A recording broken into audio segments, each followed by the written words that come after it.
This is Emirates Flight EK9255, carrying the Indian-manufactured AstraZeneca's vaccine, about 2 million doses, in the second leg of the journey from Dubai to Sao Paulo International Airport, Brazil. The president of Brazil, Jair Bolsonaro, took to Twitter to thank Indian Prime Minister Modi with a picture of the Hindu god Hanuman carrying vaccines to Brazil in reference to the Sanskrit epic of ancient India, Ramayana. This special flight carrying the vaccine to Brazil was sent a day before India began the biggest vaccination drive in the world.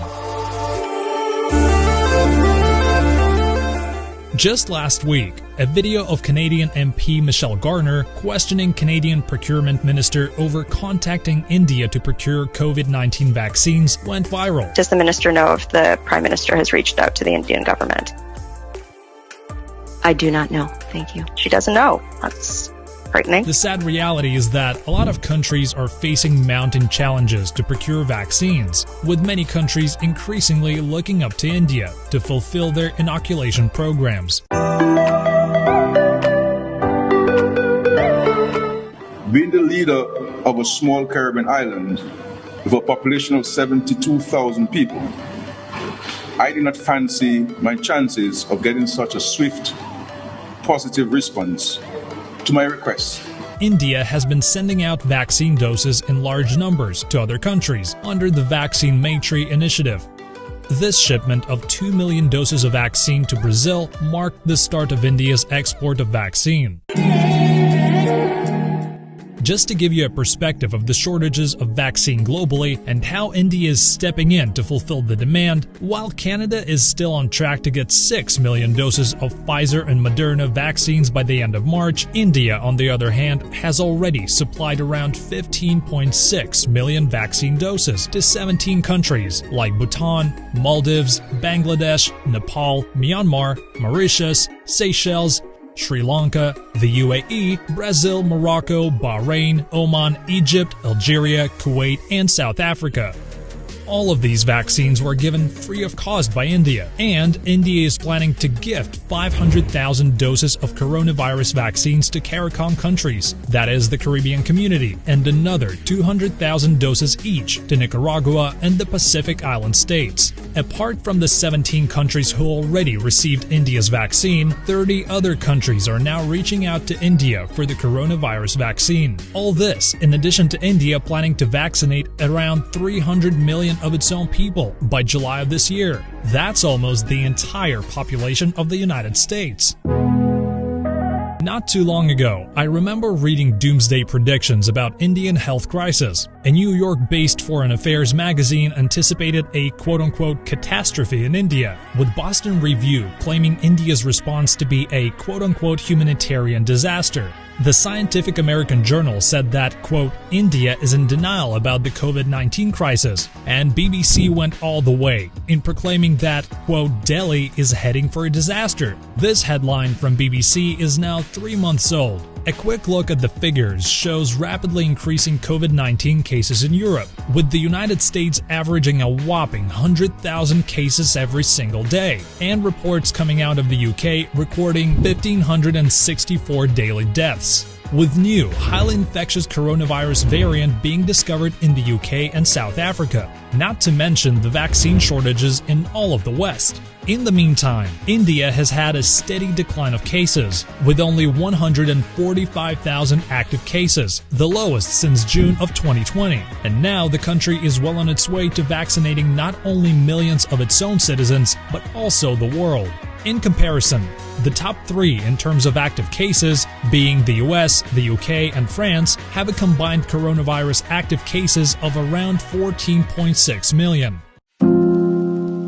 India is also very well on its way to supply vaccines to China. So far, with China's vaccine Sinopharm and Sinovac, the results have been very patchy with lack of data and transparency. On top of it, the countries who have received Chinese vaccines, like Brazil and Thailand, found the efficacy rates of Chinese vaccines at an abysmal 50%. It's not only Canada who is struggling to procure vaccines. the situation is dire in Europe too, where countries like Britain, France, Germany, Italy, and Spain are all having some of the highest fatalities due to coronavirus, outside of the United States and Brazil. Just to give you a perspective of the vaccine scenario in Europe, Germany's Chancellor Angela Merkel has become so desperate that she's now looking at Russia's Sputnik vaccine, while she expels Russian diplomats in a tit-for-tat move, as she tries to battle concerns over Germany's rapidly deteriorating healthcare and sputtering inoculation program. The situation is not so different in many other EU countries as well. Spain had to temporarily suspend its inoculation program due to the shortage of vaccines. The UK and EU are at each other's throats, the latter threatening to stop the Belgian-produced vaccine to Britain.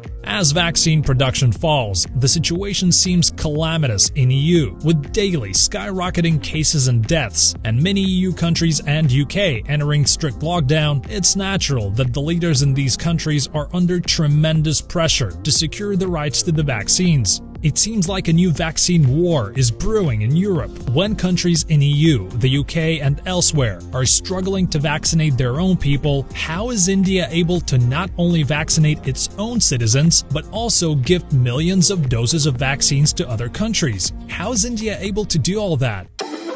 Well, for starters, this is not the first time India is stepping up to supply vaccines and medicines to the global world. 40 years ago, in 1981, when the whole world was reeling from another global pandemic called HIV/AIDS, it was India who supplied AIDS medication to lower and middle income countries, which were left devastated from AIDS pandemic. At that time, the Western countries were supplying AIDS medication at $8,000 annually, which comes down to around $23,000 in today's money, which the lower income countries could not afford. It was an Indian pharmaceutical giant called Cipla who brought down the price of AIDS medication to $1 a day. It was India who saved millions of lives, possibly billions, in the lower and middle income countries who were unable to afford AIDS medication at that time. And today it's India once again who is now supplying free vaccines to these countries. Surprisingly, not many people know that India produces 60% of global vaccines and accounts for 70 to 80% of the United Nations annual vaccine procurement. If you have taken a vaccine in the past year, whether it's polio, diphtheria, tetanus, or BCG, it most probably was manufactured in India. As the pandemic hit the world, Indian pharma companies once again rose to the occasion, supported by the government of India to manufacture and maintain supply chains, even during the most stringent lockdown India imposed. What works for India is that a number of Indian pharma companies have stepped up to manufacture vaccines. Serum Institute of India is currently manufacturing Oxford AstraZeneca Covishield vaccine and is slated to immunize around 600 million Indians in the coming months.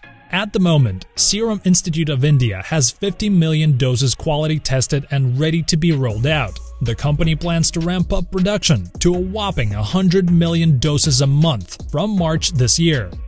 An important fact to be noted is that all of India's indigenous vaccines can be stored in the normal refrigerators at around +8 degrees Celsius, with the minimum of +2 degrees Celsius. In the coming months, India plans to fly out more than 60 million doses of COVID-19 vaccines to countries like Saudi Arabia, Papua New Guinea, and nearly 160 million doses to be routed to UNICEF and WHO, through which countries like Canada and Pakistan plans to procure the vaccines, instead of, asking India directly for the vaccines like Brazil did. But politics aside, this is really a fascinating tale of how India will be able to vaccinate almost the entire world. It remains to be seen if India is up for this challenge, which, frankly speaking, if you ask me, I know India is. As I was researching more about the 7 other different indigenous vaccines, which India plans to mass produce and inoculate some 3.6 billion people globally, I started noticing something written on every package of shipment of vaccines, meant to be given as gift to countries by India. It is a Sanskrit verse saying, "May all be free from disease." Truly a beautiful saying indeed. So we will leave it right here. I hope you guys have enjoyed the video. Please do hit that like button and make sure to subscribe for more awesome content. See you guys next time.